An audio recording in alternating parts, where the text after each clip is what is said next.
औज़ुबिल्लाहिमिनश्शैतानिर्रजीम बिस्मिल्लाहिर्रहमानिर्रहीम अस्सलाम वालेकुम। सप्लाई चेन की एबीसीडी और एक अच्छी बात के साथ एक बार फिर आपके साथ मौजूद हैं। आज हम सप्लाई चेन की जिन 3 टर्मिनोलॉजीज़ के बारे में बात करेंगे उसमें सबसे पहले हम बात करेंगे फैमिली ग्रुप या फैमिली ग्रुपिंग की, कि सप्लाई चेन में फैमिली ग्रुपिंग जो है वो क्या चीज़ होती है और कहाँ यूज़ होती है। दूसरे नंबर पे हम बात करेंगे फिल रेट जिसका ताल्लुक जो है डिस्ट्रीब्यूशन से होता है। और तीसरे नंबर पे हम बात करेंगे फिनिश गुड, कि फिनिश गुड की एक्चुअल डेफिनेशन है क्या, क्योंकि हम बहुत फिनिश गुड के बारे में बात करते हैं। तो सबसे पहले हम बात करते हैं फैमिली ग्रुप क्या चीज़ होती है। फैमिली ग्रुप क्या चीज़ होती है? फैमिली ग्रुप जो है वो एक तरह से कुछ फिनिश गुड्स या एंड प्रोडक्ट जो है उसकी एक ग्रुपिंग करते हैं ताकि आप एक एग्रीगेट डिमांड निकाल सकें। On the basis of the similarity of those products we actually calculate their aggregate demand, और on the basis of their similarity यानी उनकी कुछ कैरेक्टरिस्टिक सेम होने की वजह से उनको एक ही फैमिली ग्रुप में डाल देते हैं। जैसे अगर हम बात करते हैं कि लेट्स से होंडा जापान है, तो होंडा जापान जो है वो अगर कई तरह की मोटरसाइकिल यानी डिफरेंट सीसीज और डिफरेंट कलर्स और डिफरेंट वेरिएंट्स की मोटरसाइकिल बना रहा है, तो तमाम तरह की मोटरसाइकिल्स एक फैमिली ग्रुप में आ जाएगी। इसी तरह होंडा जापान अगर जो है वो बहुत सारी ब्रांड्स की और बहुत सारे कलर्स की और बहुत सारे इंटीरियर्स की मुख्तलिफ गाड़ियाँ बना रहा है, तो वो अगर टोटलिटी में देखना हो तो हम उनको तमाम गाड़ियों की एक फैमिली ग्रुप में डाल देंगे, कि चाहे वो सिविक हो, चाहे सिटी हो, चाहे HRV हो, चाहे CRV हो, चाहे विजिल हो, कोई सी भी जो होंडा की गाड़ी है वो सारी की सारी एक फैमिली ग्रुप यानी गाड़ियों की फैमिली ग्रुप में आ जाएगी। तो अच्छा, इसको इस तरह से भी बाद वक़्त किया जाता है कि अगर फैमिली ग्रुपिंग करनी है मज़ीद लोअर लेवल पे, तो SUVs का एक फैमिली ग्रुप बना दी, इसमें सारी SUVs चाहे वो किसी भी ब्रांड में हो और किसी भी कितनी भी CC की कितनी भी पावर की गाड़ियाँ। इसी तरह सैलून जो है या सेडान जो है, तो ये जो है इस तरह की फैमिली ग्रुप बना दी जाती है। मकसद क्या है फैमिली ग्रुप बनाने का? फैमिली ग्रुप बनाने का मकसद ये होता है कि एक तो एग्रीगेशन ऑफ द डिमांड कर ली जाए, कि उनकी टोटल फिनिश गुड रिक्वायरमेंट जो है वो इकट्ठा निकाल ली जाए, और फिनिश गुड रिक्वायरमेंट अगर इकट्ठा निकालें तो फिर उसके नीचे जो उसके कंपोनेंट्स की रिक्वायरमेंट है उसको एक टोटलिटी में निकालना आसान हो जाता है। ये हम यूज़ करते हैं सप्लाई चेन प्लानिंग फ्लो में, जब हम SNOP में जो प्रोडक्शन प्लान का पोर्शन होता है, sales and operation plan which is also known as production plan. तो प्रोडक्शन प्लान में जब हम टोटलिटी के लेवल पे, एक प्रोडक्ट फैमिली लेवल पे जब हम टोटल डिमांड देखने की कोशिश कर रहे होते हैं, टोटल डिमांड देख रहे होते हैं, तो वहाँ हम फैमिली ग्रुप इस बेसिस पे बनाते हैं कि उन प्रोडक्ट्स के दरमियान कोई ना कोई सिमिलरिटी होती है जिसकी बेस पे वो किसी एक फैमिली से ताल्लुक़ रखते हैं। जैसे कि मैंने आपको बताया कि जो गाड़ियों की आपने फैमिली ग्रुप बना दी on the basis of SUV, saloon, sedan, hatchback, और इसी तरह मोटरसाइकिल्स के भी आप हैवी बाइक्स या normal less power bikes, less horse power bikes जो है उसमें आप जो है वो क्लासीफाई कर सकते हैं, या उस बेसिस पे आप फैमिली ग्रुप्स बना सकते हैं। ये डेफिनेशन फैमिली ग्रुप्स की। अब हम आते हैं दूसरे कॉन्सेप्ट की तरफ जो कि है फिल रेट। फिल रेट क्या चीज़ होती है? फिल रेट जो है वो एक आइटम बेस्ड मेजरमेंट सिस्टम है, और इससे हम ये कैलकुलेट करते हैं कि जो टोटल डिमांड है उसकी कितनी % जो है वो टाइमली फिल हुई है। यानी अगर लेट से एक वीक में लेट से 10,000 केसेस का ऑर्डर आया है और उसमें से उसकी सेग्रीगेशन थी डे वाइज, कि मंडे को इतने, ट्यूसडे को इतने, वेडनेसडे को इतने, थर्सडे को इतने, फ्राइडे को इतने, लेट से 200 पर डे हम इसको इक्वली डिवाइड कर देते हैं, 1000 केसेस पर वीक, और 5 दिन में ये 200 जो है वो आपको चाहिए या सर्व कर लें।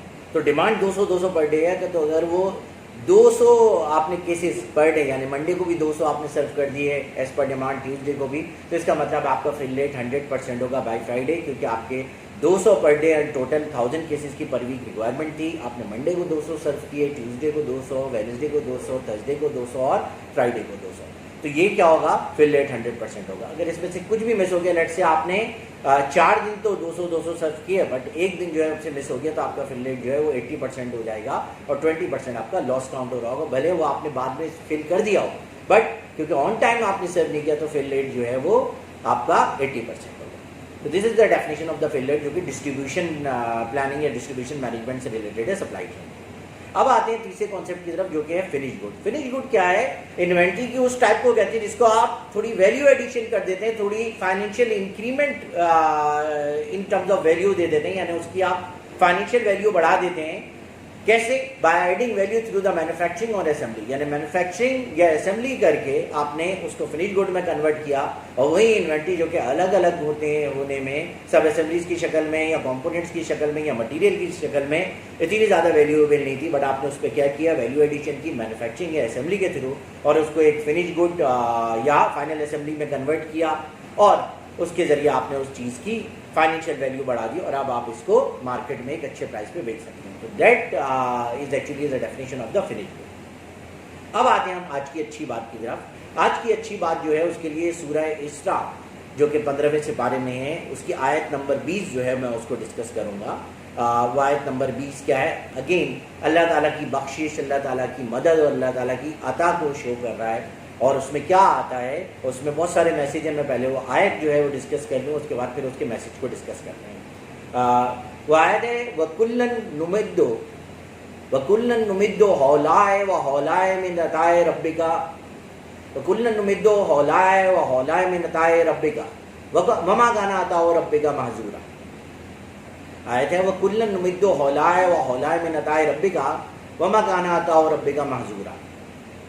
इसका तर्जुमा है कि वो इनको और उनको सबको अपनी बख्शिश से मदद अता करता है, और वो इनको और उनको सबको अपनी बख्शिश से मदद करता है या मदद अता करता है। और तुम्हारे परवरदिगार की मदद, तुम्हारे परवरदिगार की बख्शिश किसी चीज़ से रुक नहीं सकती, उस पर कोई रोक टोक नहीं है, वो किसी चीज़ की मोहताज नहीं। तर्जुमा है कि वो इनको और उनको, अब ये इनको और उनको क्या है? जो तालिब दुनिया है उनको भी, और जो तालिब आखिरत है उनको भी, उन सबको, यानी कि जो दुनिया की तलब रखते हैं, जो दुनिया में नाम पाना चाहते हैं, यानी मैसेज क्या है कि वो लोग जो कि दुनियावी कामयाबी चाहते हैं, उनको भी मदद करने वाली ज़ात, उनको अता करने वाली ज़ात सिवाय अल्लाह ताला के और कोई नहीं।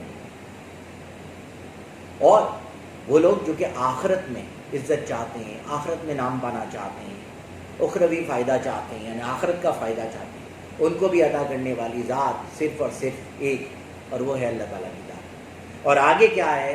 कहा जा रहा है कि उसकी अता, उसकी बख्शिश किसी से रुकी हुई नहीं है, यानी उसकी बख्शिश और अता करने से उसको कोई रोक नहीं सकता, वो मोहताज नहीं है वो अता और बख्शिश किसी की। तो सिंपल सी चीज़ ये है कि दुआ ये है कि अल्लाह ताला हमें जो है वो दुनिया की भी भलाई और आखिरत की भलाई भी अता फरमा। और यही चीज़ जो है रब्बना आतिना फिद दुनिया हसनतुन व फिल आखिरति हसनतुन व क़िना अज़ाबन्नार में भी बताई गई है। तो वही चीज़ यहाँ दोबारा एंडोर्स होती है कि दुनिया की भलाई चाहता है और जो आखिरत की भलाई चाहता है, इनको भी और उनको भी, उन सबको बख्शिश और मदद अल्लाह ताला की तरफ से मिलती है, और उसकी मदद, उसकी बख्शिश को रोकने वाला कोई नहीं, तो किसी चीज़ की मोहताज नहीं है। तो इस मैसेज के साथ, इस दुआ के साथ आपसे इजाज़त चाहेंगे कि अल्लाह ताला हमें दुनिया की भी और आखिरत की भी दोनों कामयाबी अता फरमाए। अपना ख्याल रखिएगा। अल्लाह हाफ़िज़।